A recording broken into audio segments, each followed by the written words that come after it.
Hello friends, welcome to information Tamil. இந்த வீடியோவில் நம்ம என்ன பார்க்க போகிறோம் அப்படின்னா, தமிழகத்தில் 11ஆம் வகுப்பு பொதுத் தேர்வு எழுதிய 8,00,000க்கும் மேற்பட்ட மாணவர்களுக்கான தேர்வு முடிவுகள் வெளியாகி உள்ளது. ரிசல்ட்டு எப்படி பார்க்கறது?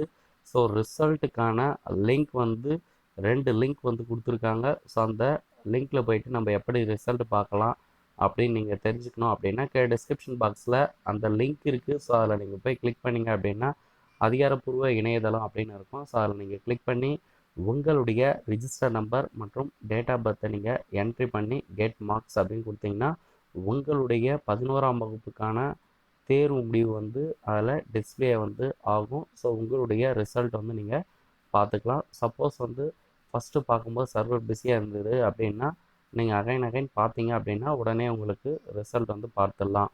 ஸோ இந்த தகவல் கண்டிப்பாக எல்லாருக்கும் பயனுள்ளதாக நினைக்கிறேன். இந்த வீடியோவை லைக் பண்ணி ஷேர் பண்ணுங்கள். தேங்க்ஸ் ஃபார் வாட்சிங். நன்றி.